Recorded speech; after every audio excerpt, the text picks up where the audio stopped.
Today's assignment is 18.2b, and it is mostly review from 18.1 again. If we were in class, instead of being on this online distance learning stuff, we would have done a couple problems together, worked some on a unit circle project, maybe started the 18.2c notes, which is the first new thing in the 18.2 section. But I felt the need to work out some problems for you.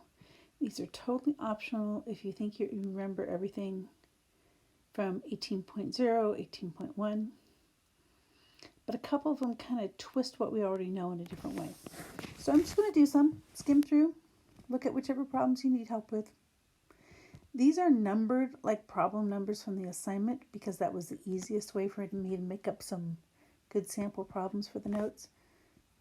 But these are not from the assignment. These are just extra problems I made up to review. Okay, first section, find the measure of each angle in radians or degrees, depending on the original form. Some of you on the last quiz were changing everything to degrees because you like degrees better. You're allowed to do that. But then, if they ask for the reference angle, it has to change back. I'm going to work in degrees when it says degrees, radians when it says radians. My final answer has to be in the same format they originally gave me. So I'm looking at the first one.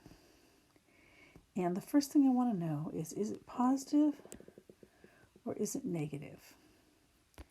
Because it goes up first, starts here and it goes up, I know it's positive.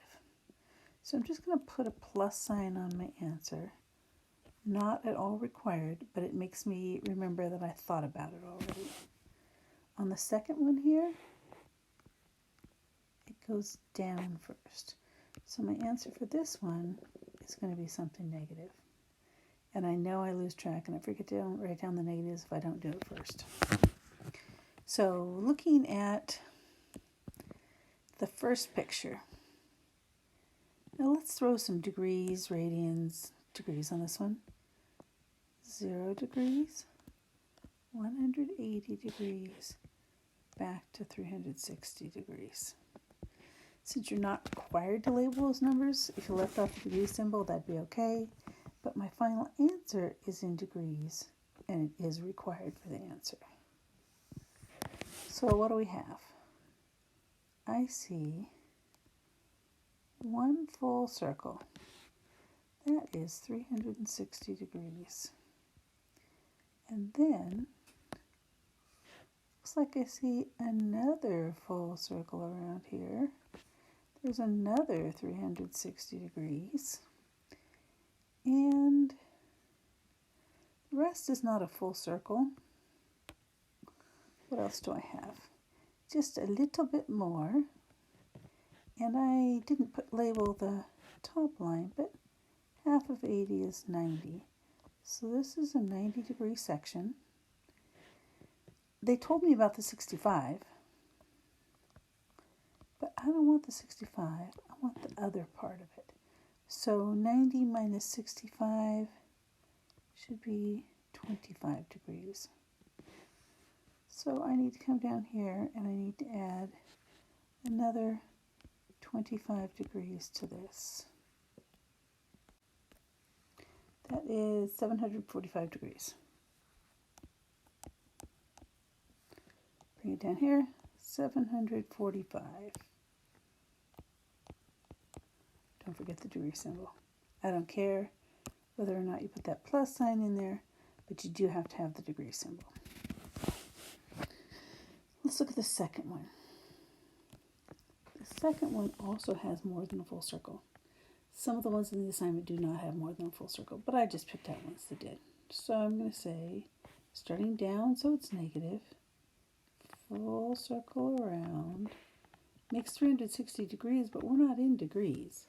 So I'm going to have to pause and think about 0, pi, 2 pi. But because the only fraction I know has a 9 on the bottom of it, I'm going to call my pi 9 pi over 9, because 9 over 9 is 1. And I'm going to change my 2 pi into, still need that 9 on the bottom, and 2 times 9 is 18. Notice that when I did double to get my 2 pi, I only did times 2 on the top. If I did 2 times 2 on the bottom also, I'd have 18 over 18, and it'd still be 1 instead of the 2 I'm looking for. So when I go to add this up, I've got 1 full circle, which is 18 pi over 9. And what do I have next? Let's say I have a half a circle. So I have a 9 pi over 9. And I have a little bit more. So just like over here, I stopped and figured out that one was 90. I'm going to stop and figure out half of 9. I could call this thing 4.5 pi over 9, which is a little strange. But that means each quadrant, eventually I'm going to have to change it, but I'm going to leave it this way for now, is 4.5 pi over 9 for every quadrant. Easiest to see it in the first one, but it's true for every quadrant. And out of that 4.5 pi's, I used up one of them right here. I'm looking for this piece here, which must be the other 3.5 ninths of pi. I'm just going to bring it down here. Say plus 3.5 pi over 9. And say all of that, 27, 30.5 pi over 9. Now seriously, would you write that for a final answer? I hope not. I need to have the top as a whole number.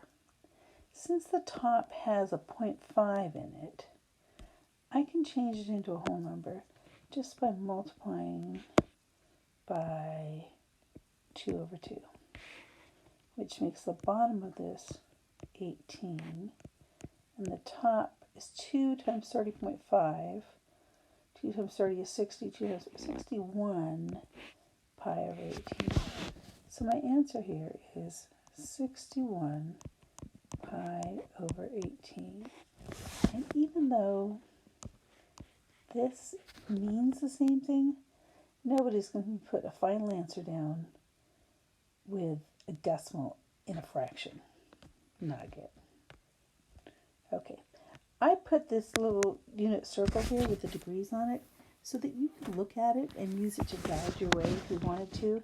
But it really wouldn't have been much help with these radians because the radians are ninths. And even when I draw the radians on this circle, I don't get anything in ninths, so it doesn't help me very much. Okay, let's look at our next example. I think there are maybe 3-degree ones like this and 3 radians ones like this in your homework. Angles already drawn, you have to figure out the measure. And then we have some where we have to figure out what it looks like. They told us the measurement, we have to figure out what it looks like. Notice that again, I started with drawing in my initial rays, solid enough so that you can see them on top of the other arrows. Some of you lost a half a point on the last homework quiz because you forgot about that. I don't know how you can forget about that when every single time I do a problem for you, I do that first. I cover the whole page in little arrows. I wonder if there's any on this side. Nope, I only did a couple of them.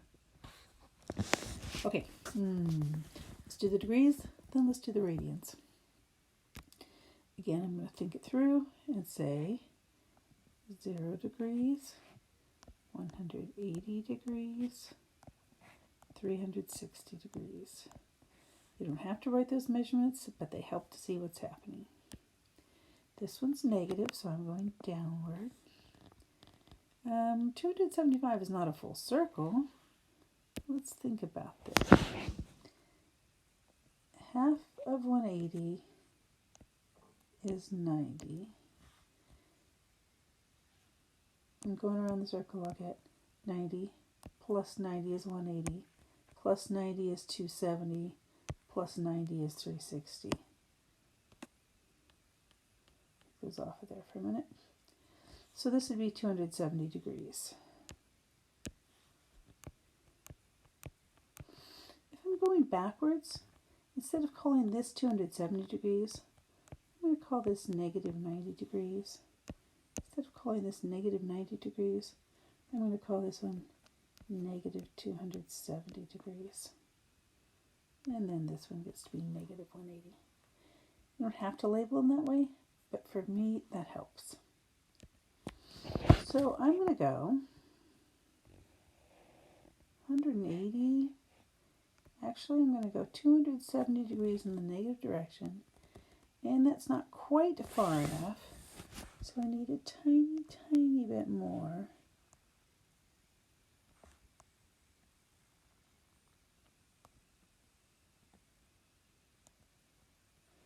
And yes, I put an arrow on that. And I bring this one over to meet it. And I put an arrow on that. Those little arrowheads lost people half points on the last quiz. There's negative 275 degrees. It wasn't more than 360 degrees in the negative direction, so it didn't have to have all those extra spirals we saw in the front ones.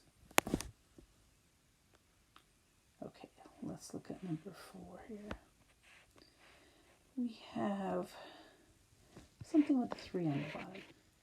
So when I'm setting up my numbers, 0, pi, 2 pi, I'm going to make this 3/3 because it's still 1. And I'm going to make my 2 pi into 3 on the bottom and 2 times 3 is 6 on the top.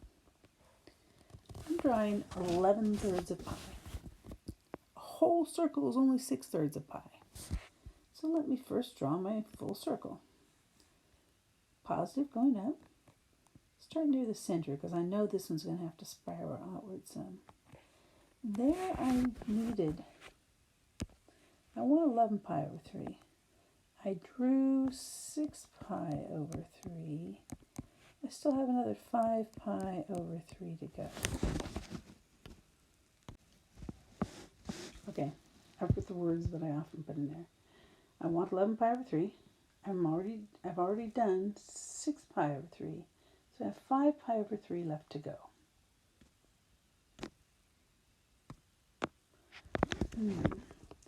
If I go 3/3 more,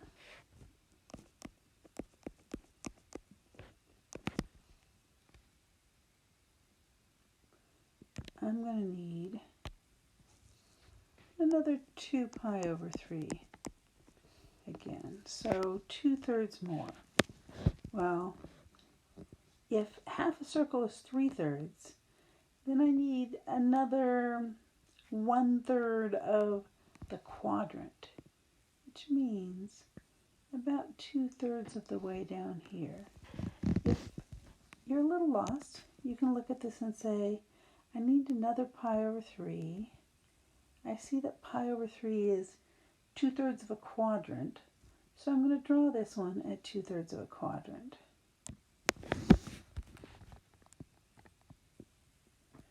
And some of them, you were doing them.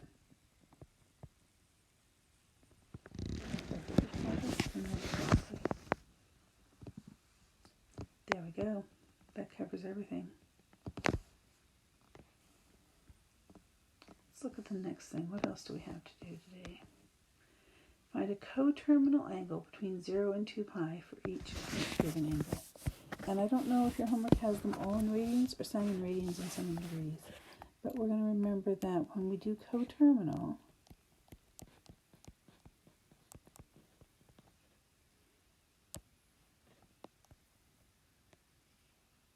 that's both of it. When we go coterminal, we're going to add or subtract a full circle, which means we're going to add and subtract 360, or we're going to add and subtract 2 pi. But when we do 2 pi,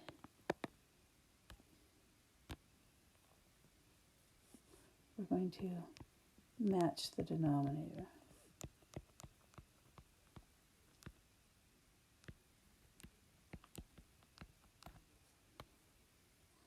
Okay, so show your work with a sketch and or calculations. I do just a little bit of a sketch to get a feel for what I'm doing.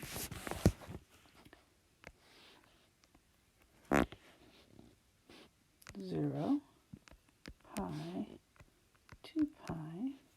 Since there's a 12 on the bottom, I'm going to call this 12 pi over 12. And I'm going to double that for my 2 pi and call this 24 pi over 12. I want a coterminal angle between 0 and 2 pi. So it really means between 0 and 24 pi over 12. That is too big. I will subtract a full circle.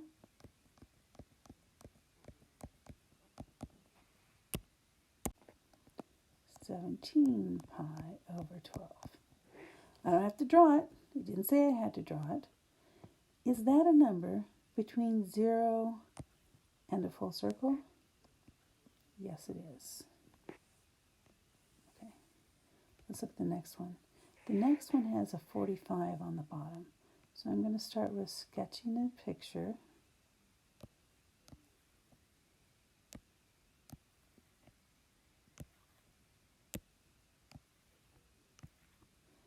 And for my picture, I'm going to say 0, pi, 2 pi. Because this has 45 on the bottom, I'm going to call my 1 pi 45 pi over 45. And double 45 gives me 90. So I'm going to call this one 90 pi over 45. When they say find an angle, coterminal angle between 0 and 2 pi, they're really talking about between 0 and 90 pi over 45, because that's 2 pi in the form that works here.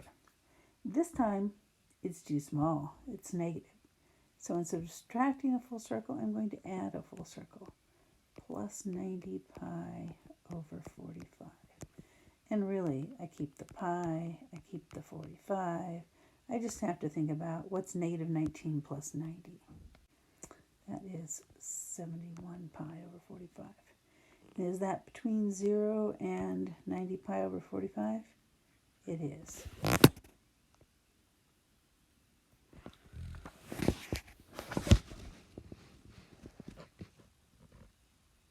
Sometimes you have to end up reducing those answers. I don't remember right now whether any of them in our assignment need to be reduced. But when you think about them, reduce them if you can. Okay, next page. Let's see what else we have. To state if the angles are coterminal. So instead of finding coterminal angles, they want to know, are these angles coterminal? On the 18.1a assignment, the very last problem, we said, which of the following angles are coterminal to 300 degrees? And we had to start with 300 and add a bunch of times, subtract a bunch of times till we caught this. So we have two choices here. We can start with a small angle and add and add and add until we see if we can match the big one. Or we can start with the big angle and subtract, and still we see if we can match the small one. Personally, I'd rather add, even though when you're adding to a negative, it kind of feels like subtracting. So I'm going to start with the smaller angle here, which is the negative one. And I'm going to add 360 because 360 is a full circle.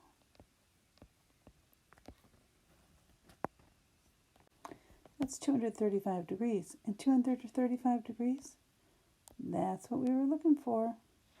So I don't circle 235 degrees because it's state if the given angles are coterminal. The answer to this is yes. Let's look at the other one. This time they're both positive. I'm going to start with the small one and I'm going to add 360 degrees. which is 500 degrees. Not there yet, so add another 360 degrees, and it matches up perfectly to 860 degrees. So again, my answer is yes. But the question is, how would it have ever been a no? What if they gave me, I should have made up a good no example, but what if they gave me 140 degrees and they gave me 900 degrees? Then I would add the 860, and when 860 didn't match, I would add another 360, and you would say, wait, I got too small and then I got too big, so I would have had to say, nope, those are not. But this time they didn't ask me for that. And that's how you would get a no out of there sometimes. If you keep adding and you go past it without ever reaching it, then you know it's not it. Okay. Find the reference angle in radians or degrees depending on the original form. When we did reference angles before, we always drew the picture.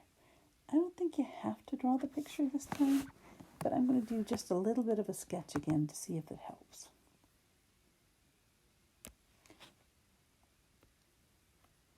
A basic sketch, 0, 180 degrees, 360 degrees. Since the sketch is not required, who cares if you remember what degrees on there? And I need to think about 475 degrees is bigger than 360. I need to get it down to something reasonable before I can figure this out. 475 degrees minus 360 degrees. That's what it would look like if I drew a full circle. I don't have to draw it. Just keeping track of where 0, 180, 360 are should be really enough for me. I have 115 degrees after I take care of that full circle. So now all I really need to know is 115 degrees closer to 0, 180, or 360? I think that 115 is close to 180. I haven't even drawn it yet. But number-wise, it looks closer to 180. So I'm going to say, what is 180 minus 115? 65 degrees. So this is going to actually end up over here, 90 and some, over there somewhere. Really rough sketch, because the sketch isn't required. It's going to end up 65 degrees away from that 180 degree angle.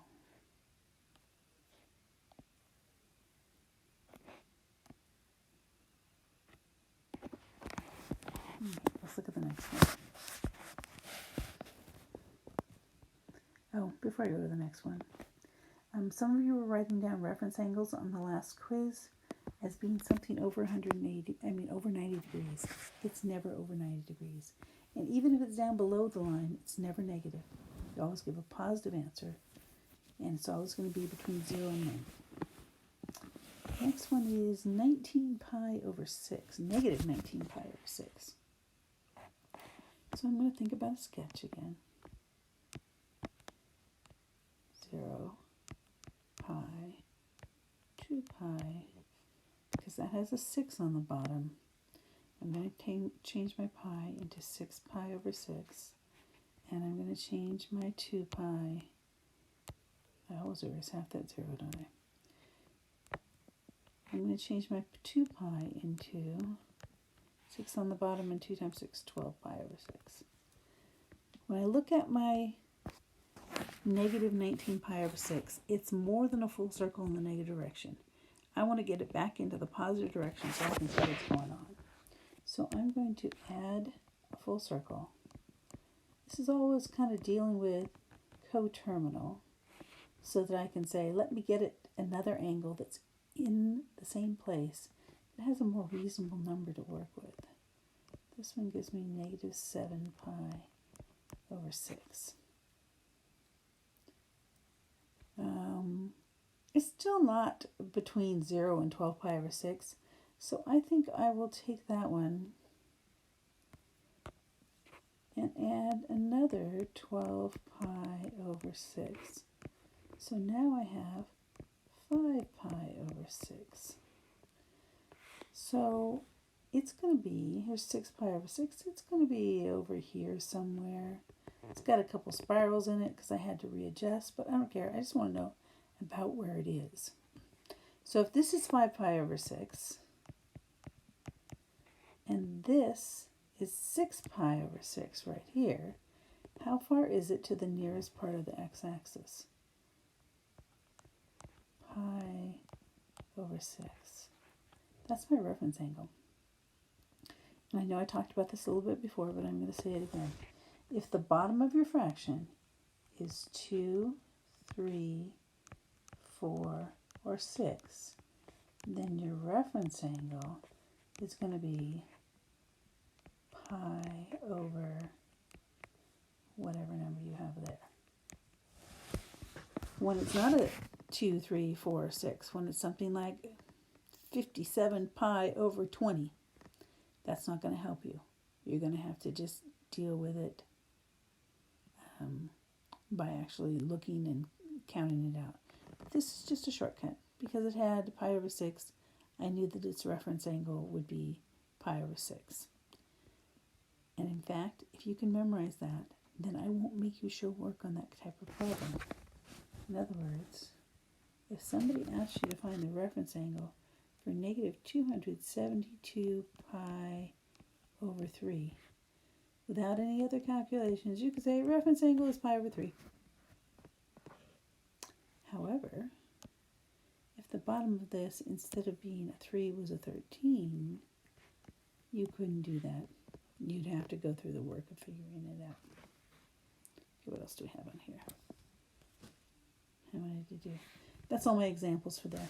I will do a video with some actual problems from the assignment, but I may not do it till after the Zoom meeting so that you have a chance to ask me for which ones you want before I work any of them out.